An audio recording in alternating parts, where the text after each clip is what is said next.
O senhor não entende mesmo nada, né? Quer ajuda? Volte outro dia. Próximo! A voz da atendente cortou o ar com desdém, alta o suficiente para a sala inteira ouvir. Ela empurrou os papéis para fora do balcão, fazendo com que um dos documentos antigos escorregasse e caísse no chão encerado. O velho se curvou devagar para pegá-lo, em silêncio. Atrás dele, um jovem bufou, cruzando os braços: "Isso aqui tá virando asilo." O ar-condicionado do prédio público soprava um frio seco, indiferente, como se quisesse apagar qualquer vestígio de humanidade das pessoas ali dentro. As paredes eram de um bege opaco, o chão brilhava de tão encerado, mas parecia repelir empatia.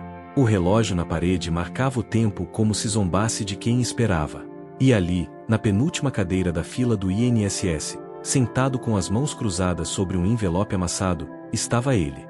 O velho trajava uma camisa social desbotada, de colarinho puído, calça de tergal e sapatos gastos nos calcanhares. O cabelo grisalho era curto, disciplinado como se ainda obedecesse a um antigo código. As mãos, grandes e ásperas, tinham rachaduras fundas, cicatrizes silenciosas que contavam sobre uma vida inteira de trabalho duro. Ele não dizia nada, apenas esperava. Ao seu redor, cochichos, suspiros impacientes, olhares impacientes. Uma atendente o observou por cima dos óculos e franziu os lábios com desdém. Mais um que não entende nada. Vai dar trabalho, sussurrou para a colega. Um rapaz jovem, de boné e fones de ouvido, riu ao vê-lo tirar do envelope um documento manchado pelo tempo. Vai morrer aqui nessa fila, véi, soltou, em voz alta, para o amigo. Todos riram. Ele não reagiu. Havia algo em seus olhos, um silêncio que não era de resignação, mas de peso. Olhos que pareciam carregar séculos de pontes erguidas e desastres enfrentados. Mas ali, entre senhas, senhores cansados e atendentes indiferentes, ninguém queria saber de olhos, apenas de números e carimbos. Então, algo caiu do bolso de sua camisa. Um objeto pequeno, metálico, que fez um leve som ao tocar o chão de granito. Era uma medalha. Um broche envelhecido, marcado com símbolos militares e inscrições técnicas. A atendente olhou, sem interesse, e voltou à tela do computador.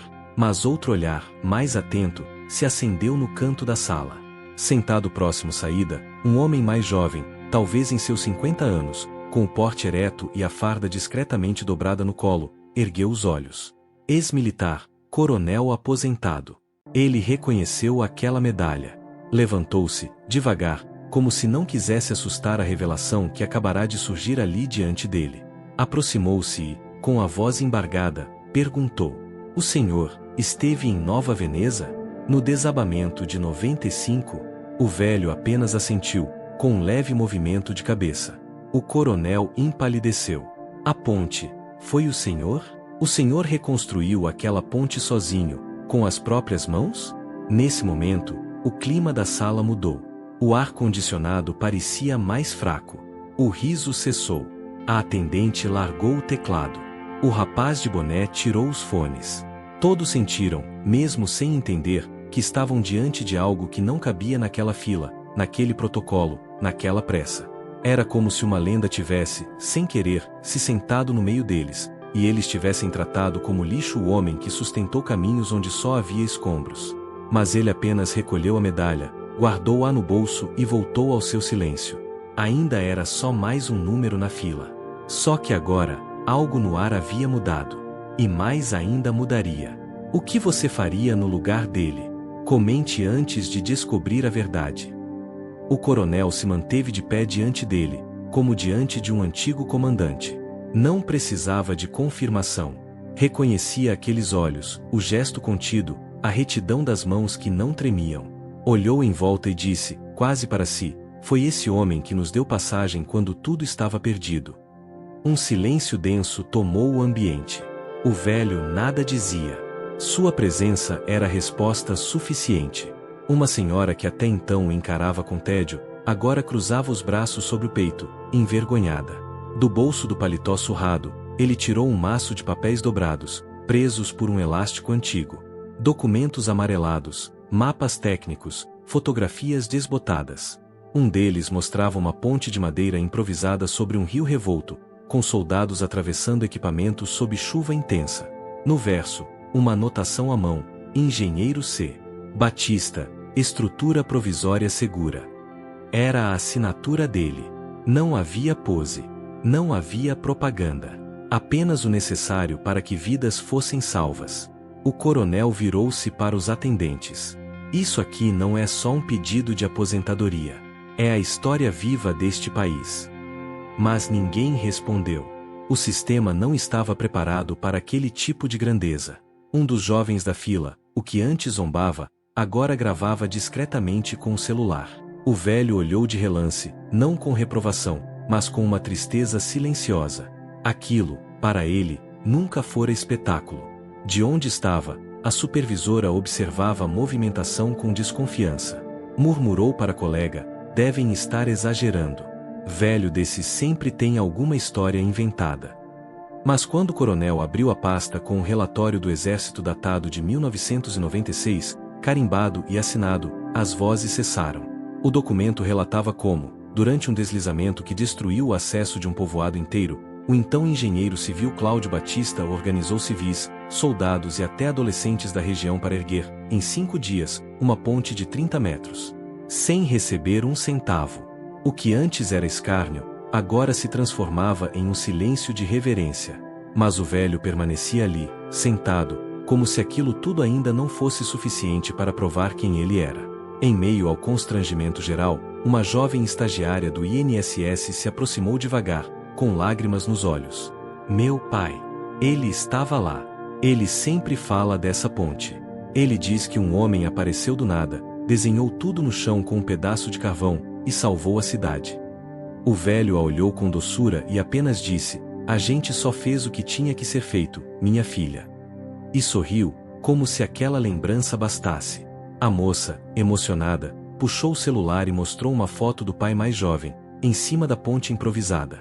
Ao fundo, lá estava ele, sujo de lama, com uma prancheta nas mãos, guiando outros homens como se estivesse dirigindo uma orquestra em meio ao caos. A imagem correu de mão em mão. E algo que nenhuma assinatura poderia ter validado, foi validado ali, o olhar dos que estiveram lá. Mesmo assim, um homem alto e sisudo, gerente da agência, atravessou o corredor e disse em tom seco: isso pode ser uma coincidência. Não há CPF nessas fotos. Precisamos de registros válidos, não de lendas. Era o tipo de homem que nunca tirava os pés do chão, mesmo que fosse sobre escombros. Mas o coronel ergueu a voz: você está diante de alguém que salvou mais vidas que muitos de nós atrás dessas mesas. E quer pedir senha de novo. O clima voltou a pesar. A dúvida ressurgiu. Afinal, quem era aquele homem para desafiar tanto descrédito com tanta serenidade? O velho apenas recostou-se na cadeira e fechou os olhos por um segundo. Parecia estar voltando no tempo, para outro cenário, outro caos. E de repente, começou a falar. Baixo. Sem se levantar. Foi em Araruna. A água levou tudo. Crianças, velhos, comida, chão. O povo olhava para mim como se eu fosse milagre. Mas tudo que eu tinha era papel, linha e prego. A gente amarrou a fé com corda de sisal.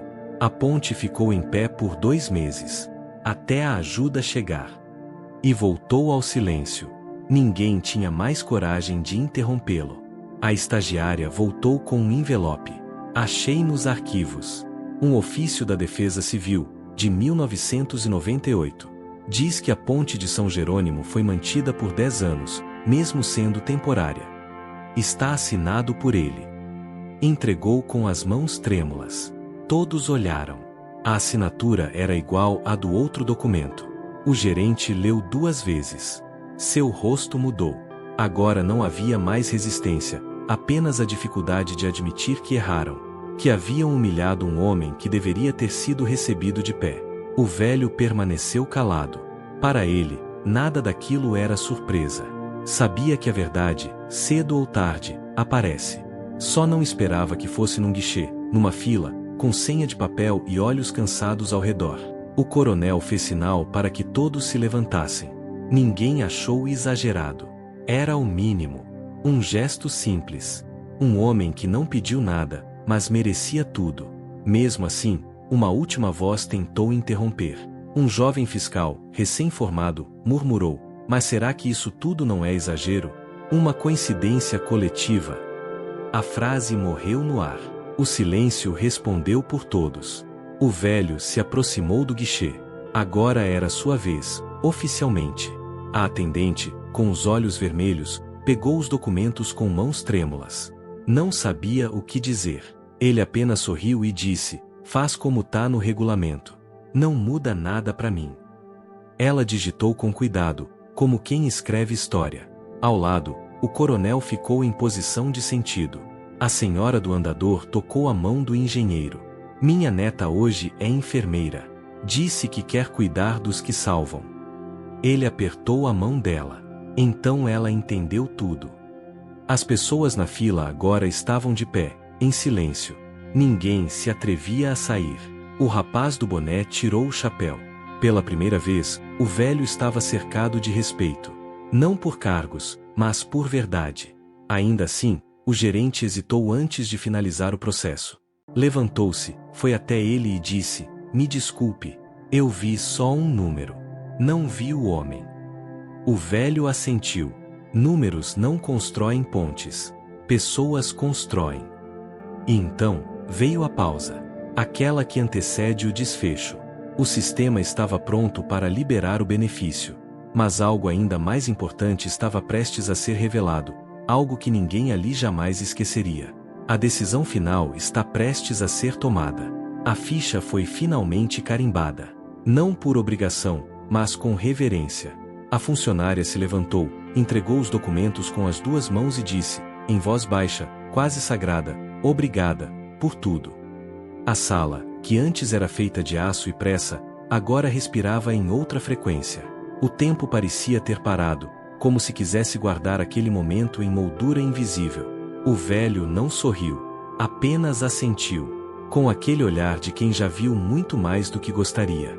Não havia vaidade em seu semblante, apenas a serenidade de quem sabe que fez o certo, mesmo quando ninguém viu. Ele caminhou até a porta sem pressa. Cada passo era mais firme que o anterior. Cada olhar que recebia, mais cheio de admiração. O gerente, que outrora fora símbolo da frieza institucional, atravessou a sala. Parou diante dele, em silêncio. Depois, tirou o crachá do pescoço, como se isso já não significasse mais nada, e estendeu a mão. Eu fui injusto. Me perdoe. O Senhor me ensinou mais hoje do que todos os treinamentos que já fiz. O velho apertou a mão com respeito, mas respondeu com simplicidade: quem sou eu? Só cumpri meu dever. Atrás deles, alguém começou a bater palmas. Lentamente, como se pedisse permissão. Outros seguiram.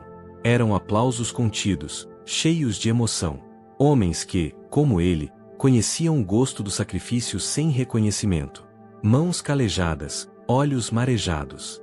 Muitos ali choraram sem abaixar a cabeça. Pela primeira vez, um deles estava sendo visto. O coronel se aproximou e entregou um pequeno broche com a insígnia de sua corporação. Isso aqui não é do governo. É meu. E eu só dou para quem carrega mais honra que discurso. O velho recebeu em silêncio e guardou no bolso, junto da medalha antiga. Não fiz por medalhas. Fiz porque era o certo. A estagiária enxugou os olhos discretamente. Aproximou-se com o jovem de boné, que agora o olhava com profundo respeito. Meu avô era caminhoneiro. Sempre dizia que alguém lá no norte reconstruiu uma ponte sozinho. Eu achava que era exagero dele. Hoje eu vi que não era. O velho tocou o ombro do rapaz. Então escuta mais o que ele diz. Ao sair do prédio, o sol tocava o asfalto como se saudasse o herói anônimo. Mas ele apenas ajeitou a camisa e caminhou pela calçada como qualquer outro homem. Sua história agora não era mais segredo, mas continuava sendo discreta, como ele. Nos dias que se seguiram, um vídeo amador circulou nas redes. Milhares viram o engenheiro silencioso sendo reconhecido na fila do INSS. Comentários, homenagens, entrevistas recusadas. Ele não queria fama. Já tinha o que importava, a consciência limpa e a certeza de que deixou pontes onde havia abismos. Hoje, um dos jovens daquela fila estuda engenharia civil. Disse que quer construir não só obras, mas também caráter. Porque entendeu que legado não se mede por aplausos, mas por coragem invisível. Heróis de verdade não precisam ser lembrados. Eles vivem em cada vida que tocaram. Homens como ele não aparecem nos livros de história, mas mudam o mundo em silêncio. Compartilhe essa história com alguém que também merece ser lembrado.